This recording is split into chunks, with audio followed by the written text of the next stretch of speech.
Thank you very much, Mr. Speaker. First, Mr. Speaker, I want to rise to support this motion on an intellectual point of view or from a scholar's point of view. And number one, Mr. Speaker, I want to thank the Chairman Budget Committee, Honorable Ndindi Nyoro, for the great work that he has done on this supplementary budget, and also members of the Budget Committee. Number two, Mr. Speaker, the essence of creating a budget is for money to flow in the economy. And the shortest and the best way to grow an economy, Mr. Speaker, is to inject more money into the system. And that is through a budget, Mr. Speaker. We remember, Mr. Speaker, during the Great Depression in the United States of America, and at this point I would like members to keenly listen to me. Those who are walking, please sit down and listen to this information. Mr. Speaker, during the Great Depression, that the economy of this world, the global economy, the American economy was being assaulted, and it is considered as the greatest downturn that almost brought the United States of America's economy to its knees.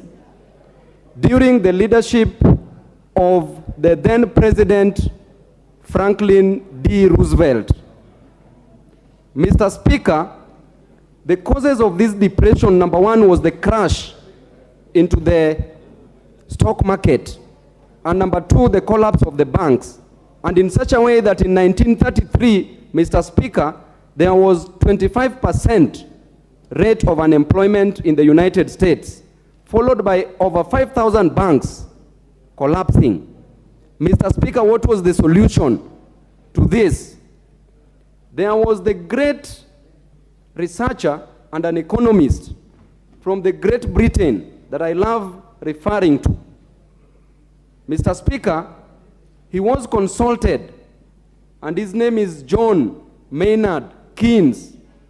Keynes was born in 1883 and died in 1946. Mr. Speaker, Keynes came up with a theory called the Keynesian theory. That, I know Mheshimiwa Shakil is not understanding what I'm saying, so he's saying that's all. There's nothing you can say because you have, okay, be there with your liquid intelligence. Mr. Speaker, now the Keynesian theory stated clearly. Mr. Speaker, John Maynard Keynes came up with a theory called the Keynesian theory that advised that we inject more money into the economy, as we are doing now through the budget.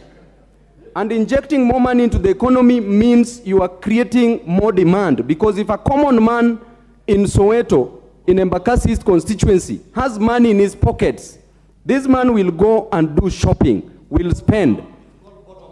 That is called the trickle-down effect, because it is coming from up, not bottom up. That is, now, Mr. Speaker, when there is more money into the pockets of the people, people will spend more. And as people spend more, Mr. Speaker, the demand increases. With an increment in demand, there will be an increment in supply. Or rather, if you like to put it, with an aggregate increment in the aggregate demand, there will be a simultaneous aggregate increment in the aggregate supply. And when the two meet, as economists will tell you, you create what we call the macroeconomic equilibrium. Mr. Speaker, I support this budget with all my body parts and organs. Thank you.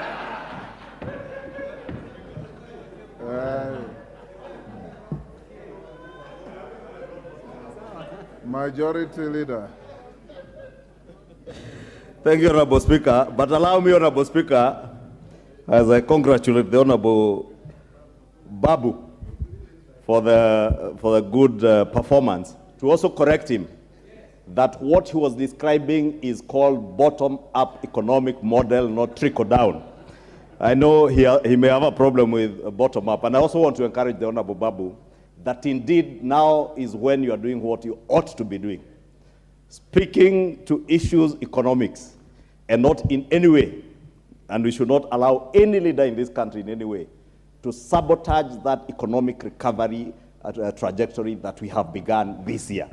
And therefore, I encourage the Honorable Babu Owino to join the rest of the country as eloquently as he has submitted on the bottom-up economic model, to eloquently do the same out there, not just in the House. Also, as you speak in rallies, let us speak towards economic recovery. Honorable Speaker, I also rise to support this motion and indeed take this opportunity to thank the Budget and Appropriations Committee and by extension the Debt Committee for the splendid job that they have done over a very short time.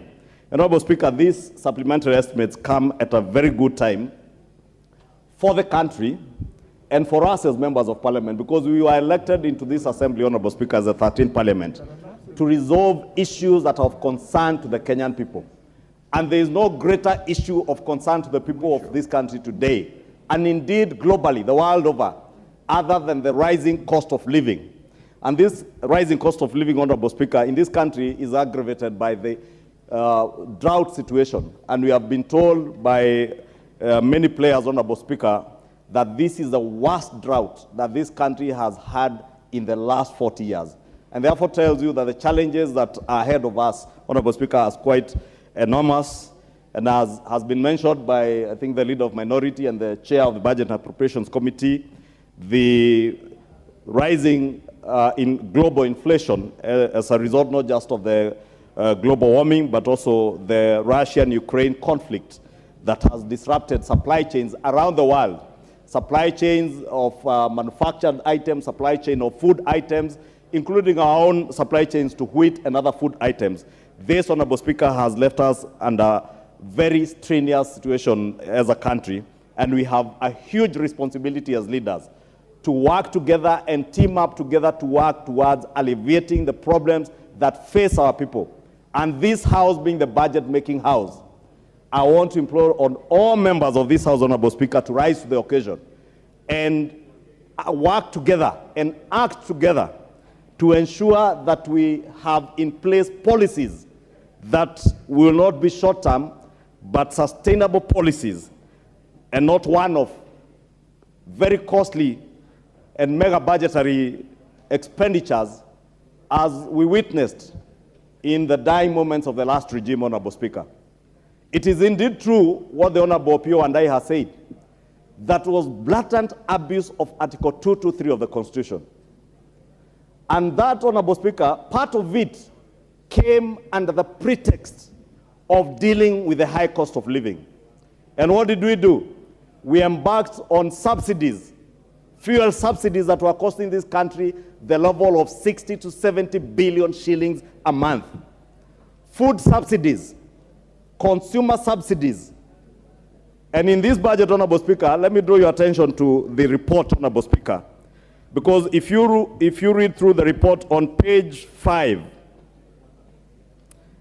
on the expenditures under Article 223, the Budget and Appropriations Committee has enumerated 120 billion shillings spent under Article 223 of the Constitution, and as outlined in the third schedule, has allowed these expenditures to be approved by this House.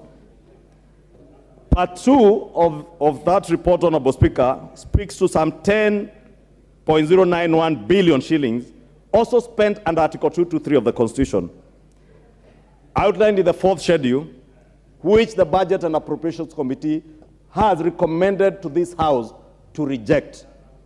And I want to agree with the Budget and Appropriations Committee that indeed not everything that is paid under Article 223 is bad. And the law is clear on what ought to be paid under Article 223 and not what cannot be paid under Article 223 of the Constitution. Part of what the Budget and Appropriations Committee is recommending for disapproval, Honorable Speaker, are payments that related to some 4 billion shillings that you find in the books that related to the maize subsidy program, where unga was to be subsidized and supplied to Kenyans at a cost of 100 shillings. And the majority of Kenyans will tell you they never saw that unga in their shops or in the kiosks in their neighborhoods. Honorable Speaker, Kenyans did not only fail to find the unga, but millers were never paid. Today, millers still pursue payments from government for this unga subsidy program, that monies were appropriated and spent, and you wonder who were paid, Honorable Speaker.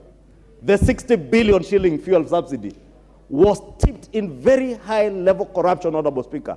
And that is why I want to support the leader of minority, that the relevant House committees, and I can see the Honorable John Buddy, the chairman of PAC, the Public Accounts Committee, looking at me. And I saw how keenly he listened to his leader of minority. You have a huge responsibility to ensure, because the Budget and Appropriations Committee again has recommended on page 4 that the Office of the Auditor General undertakes an audit of expenditures granted under Article 223 of the Constitution for the financial year 2022-2023 and reports to the National Assembly by 30th of June 2023.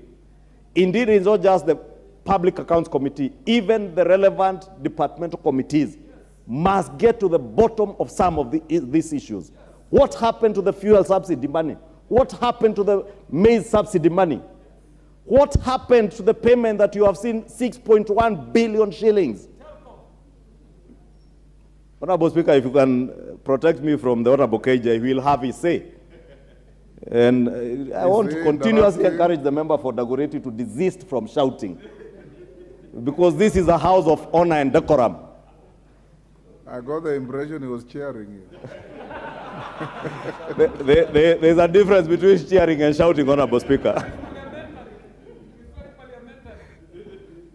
Honorable Speaker, I was speaking about the 6.1. I know he knows what I'm speaking about. Because the payment to Helios on the apparent acquisition of the shareholding of Telkom Kenya, Honorable Speaker, the Honorable KJ here will tell you, as chair of the Committee on ICT, it is not clear up to now the legal status of the ownership of Telkom Kenya. Yet the government of Kenya spent a whopping 6.1 billion shillings to acquire shares in Telkom Kenya.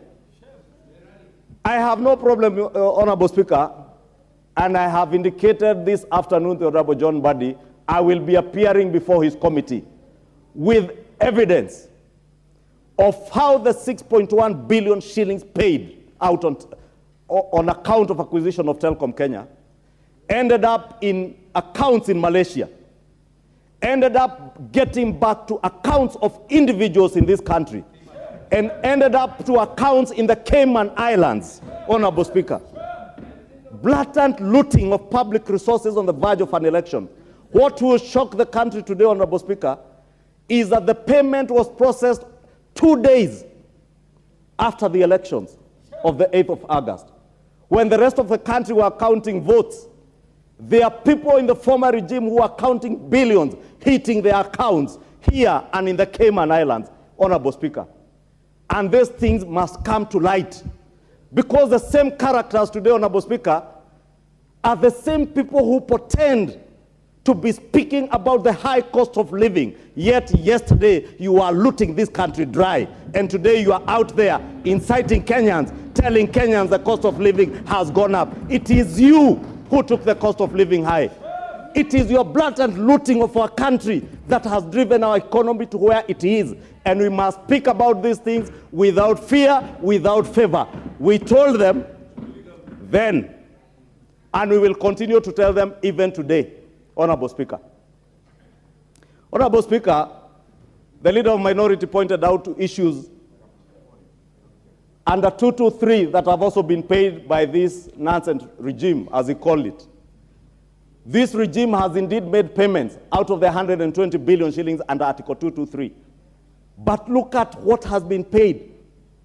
It is 6 billion shillings. I heard the leader of minority say he has not seen the recruitment of teachers. You are aware, over 3,000 teachers have been recruited. 30,000, sorry. The highest number of teachers to be recruited at a go in the history of pre- and post-independence Kenya have been recruited under the Kenya Kwanza administration, Honorable Speaker. The 30,000 teachers, those who were there before, instead of allocating 6 billion shillings to recruit teachers Yet they were the initiators of the junior secondary and CBC program.